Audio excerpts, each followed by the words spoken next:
साथियों नमस्कार। आइए शुरू करते हैं आगामी परीक्षाओं से संबंधित कुछ नए तथ्य। मिनर्वा मिल्स केस में ये कहा गया था कि जो संविधान में संशोधन करने की क्षमता है 368 में, वो एक सीमित अधिकार है। श्रीमती गांधी ने इस अधिकार को असीमित बना दिया था और कोर्ट ने बाद में ये कहा कि हमारा हर जो भी संविधान संशोधन हो रहा है उसका जुडिशियल रिव्यू करने की हमारी पावर है और इस पावर को आप या कोई भी खत्म नहीं कर सकता, विधायिका या कार्यपालिका।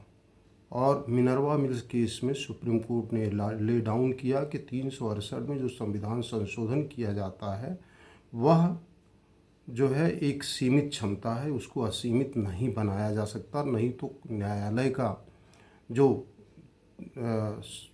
उसकी पावर है जुडिशियल रिव्यू की, कि वो देख सकता है कि कौन सा नियम संविधान सम्मत है या संविधान के विरुद्ध है, ये क्षमता उसकी समाप्त हो जाएगी और ये क्षमता नियमता कोई भी नहीं ले सकता है।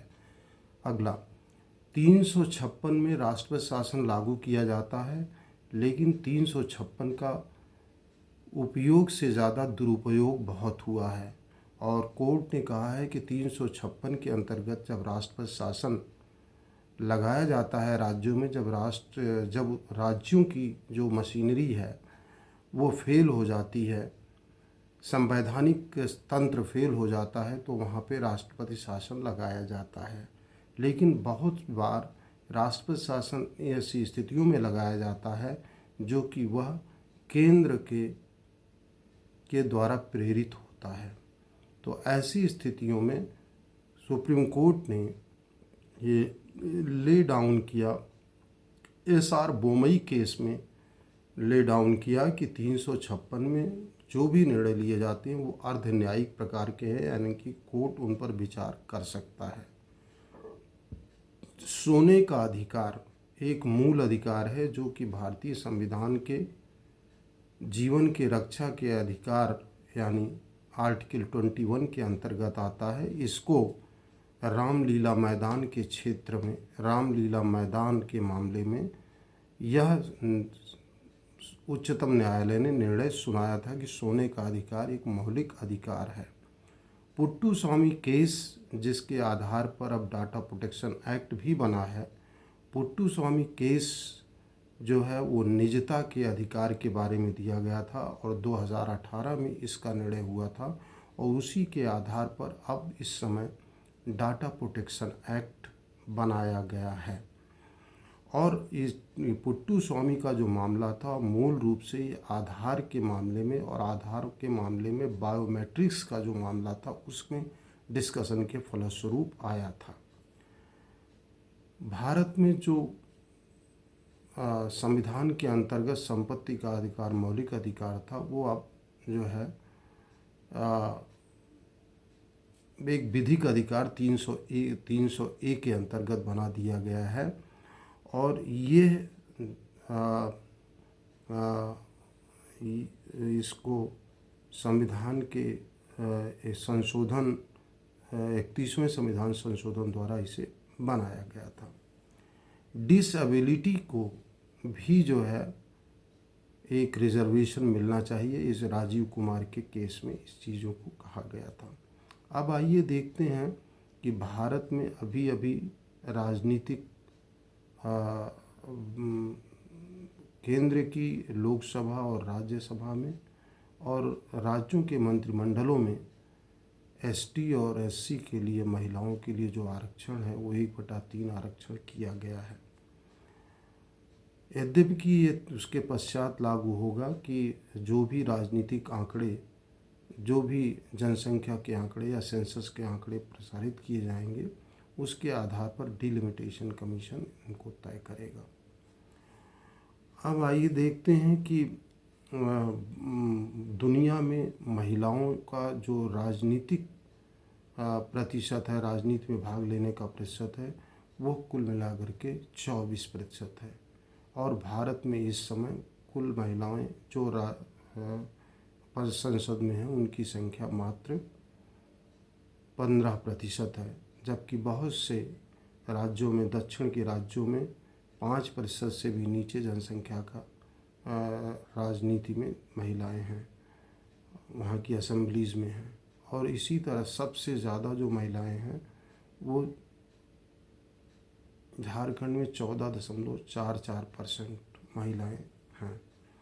अमेरिका की सीनेट में भी जो है 25% आरक्षण, 25% महिलाएं जीत पाई हैं।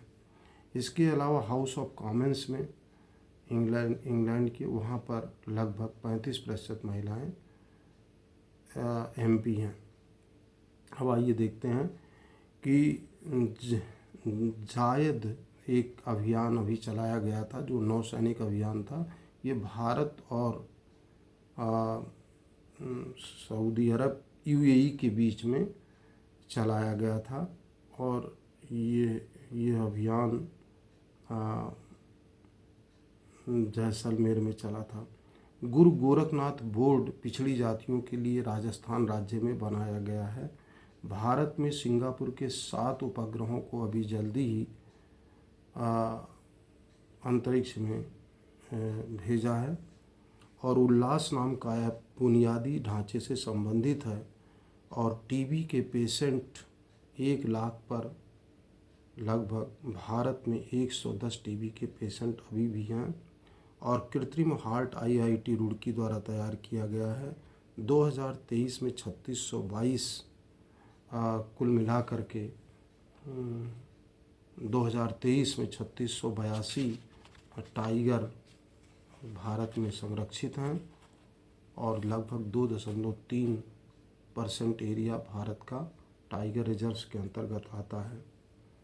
10 नए न्यूक्लियर प्लांट्स भारत में लगाए जाएंगे, ये निर्णय लिया गया है, और ये राजस्थान, हरियाणा और कर्नाटक में लगाए जाएंगे। भारत 2030 तक 3 बिलियन टन कार्बन को सिंक करने की क्षमता पैदा कर लेगा, यानी जो कार्बन उत्सर्जन इमिशन है उसका लगभग 3 बिलियन टन जो है 2030 तक वो पूरा कर लेगा। और 2070 तक भारत का लक्ष्य है कि 0% नेट इमिशन भारत में होगा। जल निकायों का भी एक सर्वे किया गया था, तो सबसे ज़्यादा जल निकाय जो है पश्चिम बंगाल में पाए गए हैं। अभी जल बजट, जैसा कि जल की जिस तरह से जल सब जगह भारत में कम होता चला जा रहा है, इसके मद्देनज़र राजस्थान में पहली बार जल बजट बनाया गया है। और इसी प्रकार केरल में जल बजट पहली बार केरल में बनाया गया है, और हेल्थ बजट पहली बार राजस्थान में बनाया गया है। हाथियों का जो सर्वे 2017 में हुआ था, उसके आधार पर 29,964 हाथी भारत में हैं। दनौरी नाम का उपग्रह जो है वो साउथ कोरिया का द्वारा भेजा गया था, और राशिद नाम का जो उपग्रह है चांद मिशन, वो जो है UAE द्वारा भेजा गया था। स्लिम नाम का अभी जापान का एक चांद मिशन गया है, जो कि एन रूट है, रास्ते में ही है। रूस द्वारा मात्र एक अभियान जो है चांद पर भेजा गया है, जो है लूना 25, और जो 19 अगस्त को वहाँ पे टकरा करके नष्ट हो गया था। अब यहाँ पर ये प्रश्न पैदा हो सकता है कि रूस तो इसके क्षेत्र में बहुत आगे था, अंतरिक्ष के क्षेत्र में, तो यहाँ ये जान लेना आवश्यक है कि 1991 के पहले रूस का नाम USSR हुआ करता था, और उसमें बहुत से देश हुआ करते थे। और उसके बाद 1991 में रूस टूट गया, और उस पर लगभग 10 अलग देश बन गए, और जिनके कारण अब रूस का नाम उसके बाद में रूस पड़ा। तो एज ए USSR के रूप में उसने बहुत सारे 58 चांद मिशन उसने भेजे हैं, लेकिन रूस के रूप में उसने केवल एक चांद मिशन लूना 25 भेजा था, जो कि चंद्रमा के सरफेस पे टच कर करके क्रैश हो गया था। आइए जानते हैं कि एशिया अभी आर्टेमिस योजना जो है मून मिशन से संबंधित है, और आर्टेमिस योजना में दुनिया के जो कि अमेरिका की व्यवस्था है, इसमें भारत ने भी हस्ताक्षर किए। कुल 29 देशों ने हस्ताक्षर किए हैं। इसमें एशिया महाद्वीप के 8 देश शामिल हैं, जो सिंगापुर भी है, और इसमें यूएई भी है, सऊदी अरबिया भी है, बहरीन भी है, इज़राइल भी है, जापान भी है। इसके अलावा सबसे ज़्यादा इसमें जो नई बात हुई है वो है अफ्रीका के 2 देश नाइजीरिया और रवांडा पहली बार इस योजना में शामिल हुई हैं। इसके अलावा ऑस्ट्रेलिया, न्यूजीलैंड और 8 देश 10 देश लगभग यूरोप के हैं। यूरोप के देशों में यूके, फ्रांस, जर्मनी, इटली, चेक रिपब्लिक, पोलैंड, यूक्रेन और कुछ अन्य देश भी शामिल हैं, स्पेन भी शामिल है।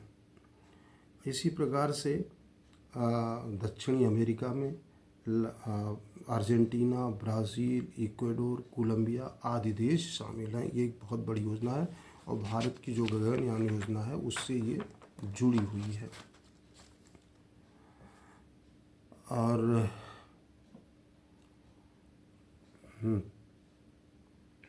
25वें संविधान संशोधन द्वारा ये व्यवस्था दी गई थी कि जो कंपेंसेशन शब्द है, क्षतिपूर्ति शब्द को धनराशि शब्द से प्रतिस्थापित कर दिया गया था। ऐसा इसलिए किया गया कि सरकारों को अपने जनहित के लिए, चाहे वो सड़कें बनाना हो या और भी विकास के अन्य कार्य हों, उसके लिए ज़मीन की आवश्यकता पड़ती है। और सरकार जब जनहित में काम करती है तो उसके पास मार्केट रेट के बराबर पैसा हर्जाना देने का पैसा नहीं रहता। इसलिए सरकार ने उसमें संशोधन करके अमाउंट शब्द का प्रयोग कर दिया है। 16वें संविधान संशोधन से हमें राष्ट्रीय एकता और अखंडता को जोड़ा गया है, जिसके अंतर्गत जो 19(1) में स्वतंत्रता का अधिकार है उसको सीमित किया जा सकता है, उस आधार पर रोक लगाई जा सकती है। साइमन कमीशन 3 मार्च 1928 को भारत में आया था और इसमें सभी लोग जो है अंग्रेज़ थे। ये 1919 का जो गवर्नमेंट ऑफ इंडिया एक्ट था उसकी समीक्षा करने के लिए आया था और इसमें काफ़ी भारत के राष्ट्रवादियों ने काफ़ी विरोध किया और लाला लाजपत राय की इसका विरोध करते हुए उनकी पिटाई की गई, जिससे उनकी मृत्यु हो गई थी। गांधी इरविन समझौता 5 मार्च 1931 को हुआ था और पूना समझौता जो कि डॉक्टर अंबेडकर और कांग्रेस की पार्टी के बीच में हुआ था वो 1932 में हुआ था। और ये ऐसा समझौता था जिसमें अलग इलेक्टोरेट की मांग की जा रही थी डिप्रेस्ड क्लासेस के लिए। गांधी जी ने इसका विरोध किया क्योंकि उन्होंने कहा कि इससे समाज जो है वो खंड खंड हो जाएगा। आइए देखते हैं द्वितीय ग्रीन 1966-67 में भारत में पहली हरित क्रांति आ गई थी, जिसके फलस्वरूप भारत में जो खाद्यान्न उत्पादन था वो बहुत बढ़ा और आज उसी का परिणाम है कि 80 करोड़ लोगों को मुफ्त में गेहूं और चावल दिया जा रहा। आज हमारे पास इतना बफर स्टॉक है। तो धीरे धीरे जो हरित क्रांति थी उसका प्रभाव कम होने लगा और ख़ास तौर से हरित क्रांति का प्रभाव पंजाब, हरियाणा और वेस्टर्न यूपी में ही पड़ा था। लेकिन धीरे धीरे वहाँ भी जब लागत बहुत बढ़ने लगी तो जो उत्पादन का दर थी वो भी कम होने लगी और हमारे देश के प्रधान राष्ट्रपति अब्दुल कलाम जी ने कहा था कि अब ये द्वितीय हरित क्रांति का समय आ गया है, ये उन्होंने 2006 में कहा था और उसको कुछ हद तक अपनाया भी गया है, जिसके फ़ायदे हो रहे हैं। G20 शिखर सम्मेलन दिल्ली में हुआ था, लेकिन लेबर 20 सम्मेलन उसी समय पटना में हुआ था। सर्बिया के नोवाक जोकोविच ने 23 ग्रैंड स्लैम जीत करके दुनिया में इतिहास रच दिया है और अब वो सबसे ज़्यादा ग्रैंड स्लैम टेनिस जीतने वाले टेनिस खिलाड़ी बन गए हैं। क्रिकेट के तीनों रूपों में भारत के कप्तान रोहित शर्मा ने तीनों में शतक लगाया है, जो कि एक अपने में रिकॉर्ड है। बंगाल विभाजन 16 अक्टूबर 1905 को हुआ था। बाल गंगाधर की जो लीग थी वो अप्रैल 1916 में बनाई गई थी। मुस्लिम लीग की स्थापना दिसंबर 1906 में हुई थी और भारत और मिस्र के बीच में एक मिलिट्री एक्सरसाइज साइक्लोन 1 जैसलमेर में आयोजित की गई थी। सिक्किम की सीमा केवल बंगाल को टच करती है और मेघालय की सीमा केवल एक राज्य आसाम को तय करती है। स्वच्छता के क्षेत्र में महान क्रांति करने वाले और जिन्होंने सुलभ इंटरनेशनल की स्थापना करके भारत की नारियों को और दुनिया की नारियों को ये एक तोहफा दिया ताकि उनके सम्मान की रक्षा हो सके, वो ऐसे महान विद्वान जिनका जन्म वैशाली में हुआ था, बिंदेश्वर पाठक का अभी कुछ दिन पहले निधन हो गया है।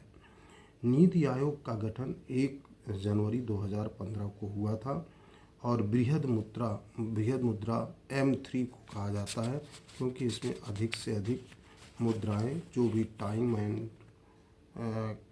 लायबिलिटीज़ हैं और यहाँ तक कि पोस्ट ऑफिस में भी जो कुछ धनराशि जमा है और जो चलन में मुद्रा है, ये सारी मुद्राओं को मिला करके ये वाइडेस्ट प्रकार की, इसको बृहद मुद्रा का नाम दिया जाता है। भारत में आर्थिक नियोजन के विकास का विचार सर्वप्रथम विश्वेश्वरैया ने दिया था और इसके बाद 8 गणितज्ञों ने 8 उद्योगपतियों ने बॉम्बे प्लान 1944 में बनाई थी। 2011 की जनगणना के अनुसार नागालैंड राज्य में ऋणात्मक वृद्धि हुई है, लगभग 0.6% की ऋणात्मक वृद्धि हुई है। सर्वाधिक जनसंख्या घनत्व 2011 की जनगणना के अनुसार बिहार में है। केंद्र शासित प्रदेशों में सबसे कम जो वृद्धि हुई है वो लक्षद्वीप में हुई है 2001 से 2011 के बीच में, और सर्वाधिक वृद्धि केंद्र शासित प्रदेशों में दिल्ली में हुई है। और CRR जिसको कैश रिजर्व रेशियो कहा जाता है, ये इसका अनुपात अगर घटता है तो तरलता जो है वो बढ़ती है। CRR ऐसी धनराशि है जो कि करेंट एंड टाइम लायबिलिटी का जितना बैंक लोग धनराशि रखते हैं उसका एक नेट परसेंटेज CRR के रूप में केंद्र सरकार के रिजर्व बैंक के पास रखना पड़ता है, और अगर CRR की मात्रा बढ़ेगी तो वो रिजर्व बैंक के पास बढ़ जाएगी, और इस प्रकार से जो बैंक हैं उनकी ऋण देने की क्षमता जो है वो सीमित हो जाएगी, यानी तरलता जो है वो बाज़ार में कम हो जाएगी, लिक्विडिटी कम हो जाएगी। और जो सांविधिक तरलता है, यानी जिसको स्टैट्यूटरी लिक्विडिटी कहते हैं, ये नकद, सोने और गवर्नमेंट सिक्योरिटीज़ तीनों रूपों में रखी जाती है। झुग्गी मुक्त राज्य उड़ीसा सबसे पहला राज्य जो झुग्गी मुक्त बन गया है। ग्रेट डिवाइडिंग ईयर 1921 को कहते हैं, क्योंकि इसके बाद से जनसंख्या में भारत के उस जो जन्म दर और जो मृत्यु दर थी उसमें कंट्रोल थोड़ा थोड़ा होने लगा था, इसलिए इसको ग्रेट डिवाइडिंग कहते हैं। और इसके कारण जनसंख्या बढ़ना शुरू हो गई थी 1921 से बाद से तेज़ी से बढ़ना शुरू हो गई थी, लेकिन सबसे ज़्यादा जो जनसंख्या बढ़ी है वो 1951 से 1981 तक के बीच में बढ़ी है। भारतपुर की कानपुर जेल में एक अब रेडियो स्टेशन जो है वहाँ स्थापित किया जाएगा। हाइड्रोजन बेस्ड इंडस्ट्री जो है वो जमशेदपुर, झारखंड के जमशेदपुर में लगाई जा रही है। बलिदान मेमोरियल का उद्घाटन फाउंडेशन स्टोन भारतीय प्रधानमंत्री नरेंद्र मोदी ने श्रीनगर में किया है। और उत्तर प्रदेश सरकार ने ये कहा है कि हम 2030 तक भारत के समस्त उत्तर प्रदेश के समस्त सरकारी कार्यालयों में चलने वाली सरकारी गाड़ियों को हम इलेक्ट्रिक वाहन के रूप में परिवर्तित कर देंगे। 2023 को अफ़गानिस्तान की लड़कियों को अधिक शिक्षा देने के लिए 2023 को अंतर्राष्ट्रीय शिक्षा वर्ष घोषित कर दिया गया है। बिम्स्टेक का कार्यालय ढाका में है। जैसा कि आप जानते हैं, बिम्स्टेक जो है वो बंगाल की खाड़ी के देश हैं और इसमें 5 देश सार्क के सम्मिलित हैं और 2 देश थाईलैंड और म्यांमार एशियान के कंट्रीज़ के देश हैं। और एशियान कंट्रीज़ का जो हेड ऑफिस है वो बैंकॉक में है। एशियान कंट्रीज़ में कुल 10 देश शामिल हैं। इसी प्रकार से जो है हमारा जो क्षेत्रीय सम्मेलन है SCO, उसमें कुल मिलाकर के 8 देश हैं, जिसमें कजाकिस्तान, किर्गिस्तान, तुर्किस्तान और उज़्बेकिस्तान और भारत, पाकिस्तान, चाइना और रूस और ईरान भी अब शामिल हो गया है। इस प्रकार से 8 देश हैं और बाकी देश जो है उसमें ऑब्जर्वर के रूप में हैं।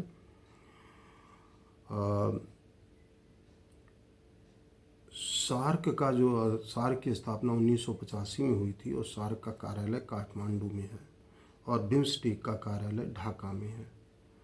SCO का जो कार्यालय है जिसमें 8 देश हैं, कजाकिस्तान, किर्गिस्तान, तजाकिस्तान और उज़्बेकिस्तान, रूस, भारत और ईरान शामिल हैं और चाइना में इसका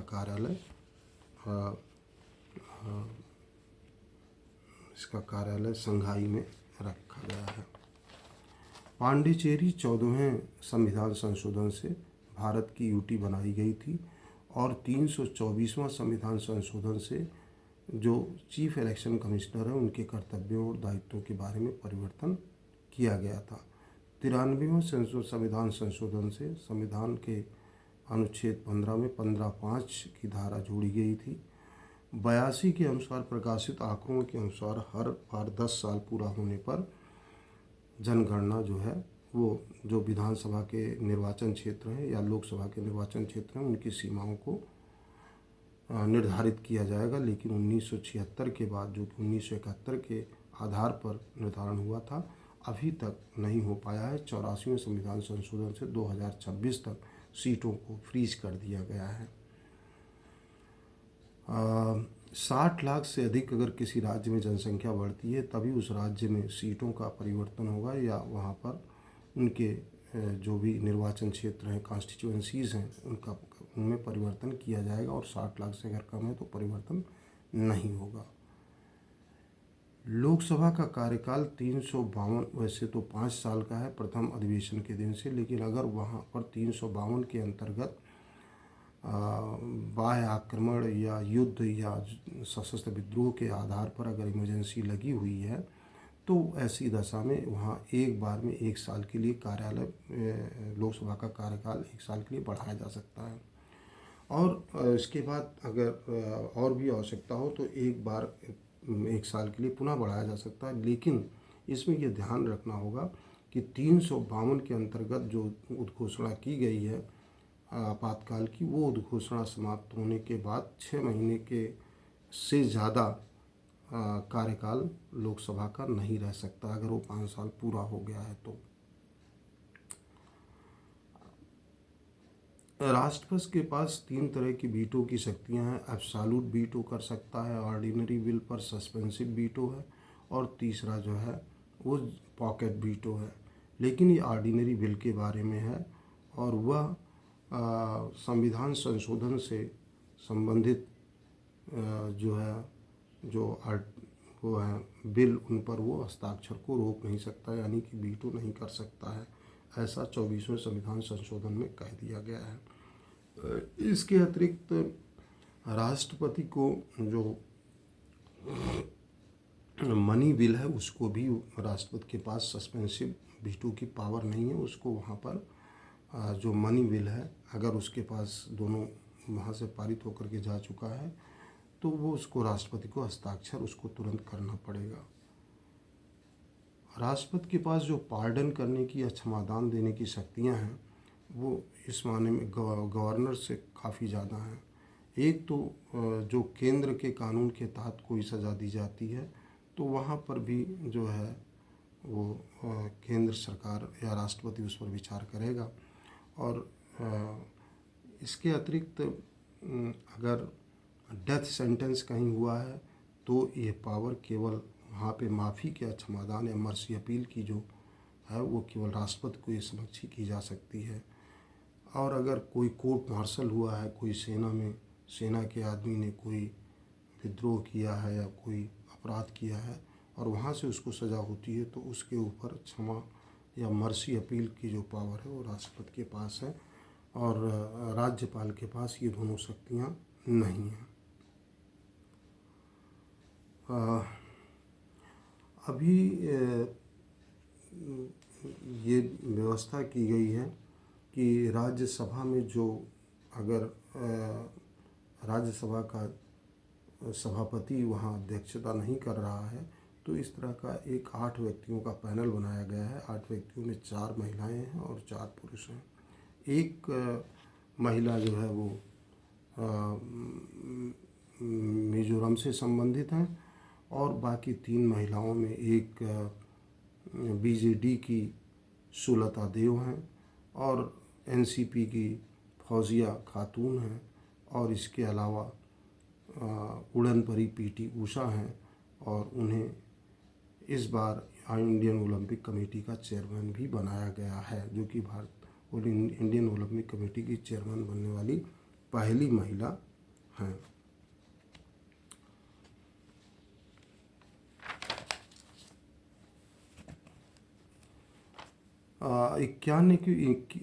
संविधान के अनुच्छेद 91 के अंतर्गत ये व्यवस्था दी गई है कि अगर राज्यसभा में अगर किसी कॉन्टिजेंसी के कारण उपराष्ट्रपति अध्यक्षता नहीं कर पा रहा है तो उपाध्यक्ष उसकी अध्यक्षता करेगा। लेकिन अगर राष्ट्रपति भी नहीं अध्यक्षता कर पा रहा है, उपराष्ट्रपति भी नहीं अध्यक्षता कर पा रहा है तो जो उसके चेयरमैन के जो काम हैं उनके निर्वहन करने के लिए राष्ट्रपति किसी व्यक्ति को निर्धारित कर सकता है। और इसके अतिरिक्त जो बैठकों के चेयरमैन की बात है उसमें पैनल जो 8 लोगों का बना हुआ है उसमें 4 पुरुष और 4 महिला उस पैनल से अध्यक्षता कर सकेंगे। लेकिन जहाँ तक जो उनके चेयरमैन हैं राज्यसभा के उनके द्वारा कार्यों का निर्वहन है उसके लिए राष्ट्रपति राज्यसभा के किसी सदस्य को नियुक्त कर सकता है। इसी प्रकार से 95 में व्यवस्था दी गई है कि अगर ना तो स्पीकर है अध्यक्षता करने के लिए, ना डिप्टी स्पीकर है, ऐसी कॉन्टिजेंसी पैदा होती है तो राष्ट्रपति लोकसभा के किसी सदस्य को लोकसभा के स्पीकर का काम करने के लिए सौंप सकता है। अच्छा, 9th शेड्यूल जो था उससे पहला 9th शेड्यूल जो बना है वो संविधान के पहले संविधान संशोधन से बना है। SC/ST कमीशन 65th कमीशन से बना है और वोटिंग एज जो है वो 21वें वोटिंग एज को जो घटाया गया वो 61वें संविधान संशोधन से घटा करके 21 वर्ष से 18 वर्ष कर दी गई है। राइट ऑफ प्रॉपर्टी जो कि पहले मूल अधिकार था अब हुआ जो है 44वें संविधान संशोधन से जो कि 300A में आ गया है, वहाँ पर अब वो केवल एक विधिक अधिकार के रूप में है। 42वें संविधान संशोधन से भारत के उसमें 3 शब्द जोड़े गए थे प्रस्तावना में सेकुलर शब्द जोड़ा गया था, इंटेग्रिटी जोड़ा गया था और सोशलिस्टिक भी शब्द जोड़ा गया था। 31वें संविधान संशोधन द्वारा लोकसभा के कुल सदस्यों की संख्या 525 से बढ़ाकर 545 कर दी गई है। हालांकि 82 में यह वर्णन है कि संविधान के अनुच्छेद 82 में व्यवस्था दी गई है कि 530 सदस्य निर्वाचित होंगे जो राज्यों से होंगे, केंद्र शासित प्रदेशों से अधिकतम 20 सदस्य अधिकतम 30 सदस्य निर्धारित हो सकते हैं, 520 + 30। और सविनय अवज्ञा आंदोलन को जो गांधी जी ने शुरू किया था वो जो है 6 मार्च 1930 को शुरू किया गया था और वो 12 अप्रैल को जाकर के गांधी जी ने प्रतीकात्मक रूप में नमक बनाया और नमक कानून को तोड़ा और इससे दुनिया के देशों में भारत का संदेश सविनय अवज्ञा आंदोलन तेजी से फैला। इसमें 78 लोग जो थे वो महिलाएं और पुरुष दोनों थे, सभी लोग गए थे।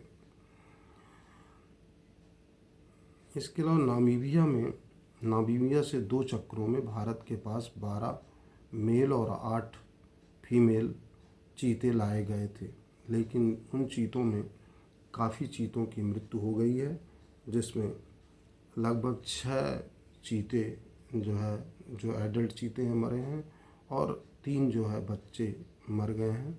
इस प्रकार से कुल 4 बच्चे थे, जिसमें से 3 बच्चे जो है मर गए हैं और 6 एडल्ट्स मर गए, 9 लोग कुल मर गए हैं। सुप्रीम कोर्ट ने इस पर चिंता जाहिर की थी कि ऐसा क्यों है, लेकिन ये बाद में जो एक्सपर्ट कमेटी थी उसने बताया कि इसमें 50% जब ट्रांसलोकेशन होता है तो वहाँ पे वो मर सकते हैं और सरकार इनका पूरा ध्यान रख रही है। और चीते भारत में 1952 में जो चीते थे भारत में वो एक्सटिंक्ट के रूप में घोषित हो गए थे। कावेरी घाटी में एक पाना नाम की एक वैरायटी है जो कि चावल की वैरायटी है, वो बहुत ही प्रसिद्ध है। जो चीते इसमें मर गए थे, इसमें एक चीता जो था वो फीमेल थी और उसकी भी मृत्यु वहाँ पर हो गई थी। 1941 में BN राव की अध्यक्षता में हिंदू लॉ के कोडिफिकेशन के लिए एक कमेटी बनाई गई थी और इस कमेटी ने अपनी रिपोर्ट फरवरी 1947 में कॉन्स्टिट्यूएंट असेंबली को दे दी थी और कॉन्स्टिट्यूएंट असेंबली ने जो है अप्रैल 1947 में इसका जिक्र करना शुरू किया था। राज्य अपने नागरिकों के बीच में और क्षेत्रों के बीच में असमानता को कम करेगा, ये 44वें संविधान संशोधन से 38(2) में संशोधन किया गया था। तो इन क्वेश्चंस को कृपया ध्यान रखें कि और ये आगामी जो परीक्षाएं हैं, खासतौर से पेट की जो परीक्षा है उसमें ये प्रश्न आ सकते हैं। इससे संबंधित तथ्य किसी दूसरे रूप में घुमा करके पूछे जा सकते हैं। Thank you very much.